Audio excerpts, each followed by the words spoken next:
Sou a professora Cida Paim, professora de Química, e hoje nós iremos ter mais um vídeo com um dos conteúdos tops da Química. Todos os conteúdos da Química são tops, como eu falo em todo vídeo, não é isso?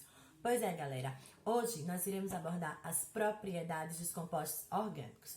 Porém, não iremos abordar todas as propriedades, iremos nos adentrar em apenas uma delas.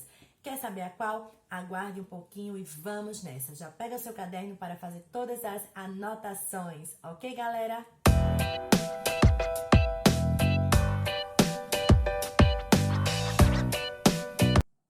Então, galera, o nosso vídeo ele vai tratar sobre as propriedades físicas dos compostos orgânicos. O que é que acontece? O vídeo de hoje ele vai abordar apenas uma dessas propriedades, que é a temperatura de ebulição e a sua relação para os hidrocarbonetos. O que é que acontece? Os compostos orgânicos, eles se diferenciam, dos demais através de certas propriedades. Quais seriam essas propriedades? Estão aqui descritas, ó. A gente tem a solubilidade, a gente tem a própria temperatura, seja ela a temperatura de fusão, a temperatura de ebulição e também tem a questão da combustibilidade. Então, na verdade, a gente tem essas propriedades para tratarmos em relação aos compostos orgânicos. Porém, o vídeo de hoje vai falar apenas da temperatura de ebulição. Então, vamos nessa. Primeiro de tudo, o que seriam esses hidrocarbonetos? Então, os hidrocarbonetos, eles seriam compostos formados apenas por átomos de hidrogênio e carbono. Um exemplo, essa cadeia carbônica aqui. Se a gente verificar, ela tem apenas carbonos, isso? Representado pelo C, o símbolo C, e hidrogênio, que é o H, o símbolo do hidrogênio, ok? Então, hidrocarbonetos, compostos orgânicos formados apenas por carbono e hidrogênio. Então, vamos nessa. O que é que acontece? A primeira influência que eu vou trazer é em relação às cadeias normais e a sua temperatura de ebulição. Uma cadeia normal, ela vai ter extremidades livres. Então, ó, tá aí 3 exemplos de cadeias normais de hidrocarbonetos. O que é que acontece? Se a gente verificar a primeira cadeia carbônica, ela é formada por 3 átomos de carbono. A segunda, aqui ao meio, ela tem 4 átomos de carbono. E a terceira cadeia aqui, ela tem 5 átomos de carbono. Observem o que vai acontecer. A primeira cadeia, chamada de propano, ela tem uma temperatura de ebulição em torno de menos 42 graus Celsius. A segunda cadeia, que é o butano, a sua temperatura de ebulição é em torno de 0,5 graus Celsius. E a última cadeia, que é o pentano, a sua temperatura de ebulição é em torno de 36 graus Celsius. Gente, se a gente for observando, está existindo um aumento do número de carbonos nessa cadeia e, consequentemente, está aumentando sua temperatura de ebulição. Qual a justificativa? Compostos que pertencem à mesma função, quanto maior o tamanho da molécula, maior será o ponto de ebulição. Então, o que acontece para os hidrocarbonetos? Quanto maior for justamente o tamanho da molécula, a sua massa molar, maior será a temperatura de ebulição. Então, esse caso aí vai acontecer quando a gente estiver analisando cadeias de mesma função, ok? E ocorrendo esse aumento. Então, vamos para o segundo tópico. Tá aí o gráfico. O que é que está representando esse gráfico? Esse gráfico aqui, ele traça a questão do ponto de ebulição e da massa molar. E se a gente observar, existe uma curva nesse gráfico e essa curva ela está aumentando. Se a gente perceber, verifiquem que inicia aqui com apenas um átomo de carbono e finaliza aqui com 12 átomos de carbono. Ou seja, a gente percebe aqui que está aumentando o número de carbonos. Aumenta o número de carbonos, gente. Também verifiquem aí a presença do hidrogênio e a massa molar, consequentemente, ela está aumentando. Então, o que acontece para esses hidrocarbonetos? Aumentou a massa molar, aumenta a temperatura de ebulição. Tem o aumento no ponto de ebulição, ok? Se a gente verificar todos esses exemplos que a gente tem aqui nesse gráfico, são exemplos de alcanos, ok? Que é um dos tipos de hidrocarbonetos de cadeias saturadas. Então, vamos para o próximo tópico.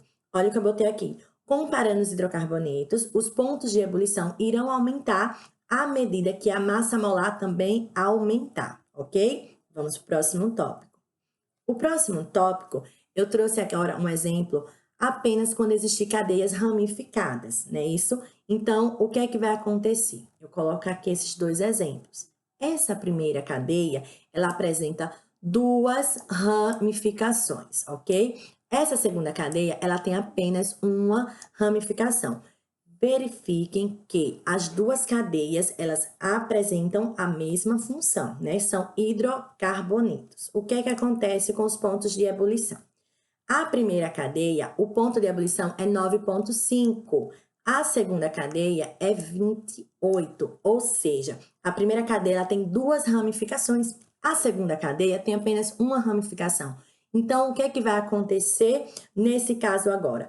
Os compostos que pertencem, olha aqui, ó, a mesma função, certo?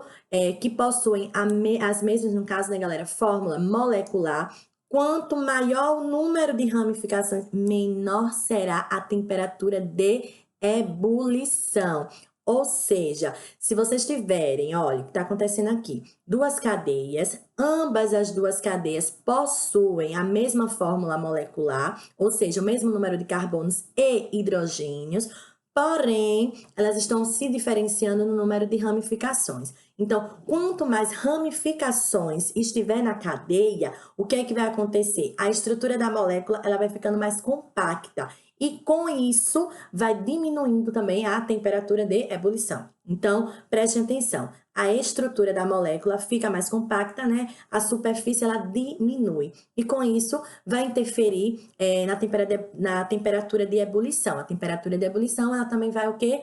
Diminuir. Então, prestem atenção, galera, nesse exemplo aí. Se a gente estiver analisando cadeias ramificadas de mesma massa molecular, ok? De mesma forma molecular, o que é que vai acontecer? A cadeia que possui mais ramificações terá a menor temperatura de ebulição. Ela vai ficar mais compacta, vai influenciar justamente no aumento da temperatura. Então, a temperatura ela vai ser menor. Mas, Cida, e se agora a gente analisarmos duas cadeias, uma cadeia normal e uma cadeia ramificada? Gente, vai seguir aquele tópico. O que é que vai acontecer? Quando a cadeia está ramificada, ela vai ficando mais compacta e vai impedindo, né, o aumento da temperatura. Então, o que vai acontecer? Tá aí, ó, a cadeia normal, como eu coloquei aqui, ó, ela irá apresentar a maior temperatura de ebulição. Então, ó, aqui a gente tem duas cadeias, ok? Ambas as duas cadeias são hidrocarbonetos, tem apenas carbono e hidrogênio. Ambas as duas cadeias têm apenas ligações simples, né, saturadas, são cadeias saturadas e possuem a mesma fórmula molecular. O que vai acontecer? A primeira cadeia é uma cadeia normal, a segunda cadeia é uma cadeia ramificada. Apresentou essa ramificação, a cadeia ela fica mais compacta e a temperatura de ebulição será menor. É o que está acontecendo aqui, ó. O pentano é 36 graus Celsius. O 2-metilbutano, 28 graus Celsius. Veja que com a ramificação a temperatura ela diminuiu, ok? E para a gente finalizarmos, eu trouxe aqui, na verdade, ó, um exemplo, que já foi o exemplo que eu dei anteriormente, que aqui nós temos, ó, uma cadeia normal e temos duas cadeias que são ditas cadeias ramificadas. A primeira cadeia, né, na verdade, como ela é uma cadeia normal, ela vai ter a maior temperatura de ebulição. Visto, galera, que as três cadeias que estão descritas aí na imagem, elas apresentam a mesma fórmula molecular. Elas são diferentes aí na questão da estrutura, ok?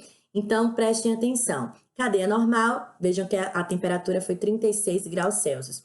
Uma ramificação, vejam que a temperatura já diminuiu. Quando a cadeia apresentou duas ramificações, como está aqui na imagem, a temperatura caiu mais ainda. Então, galera, tá aí a influência da temperatura de ebulição nos hidrocarbonetos, tanto para cadeias normais quanto para cadeias ramificadas, ok? Curtam, comentem e conto com vocês. Até o próximo vídeo.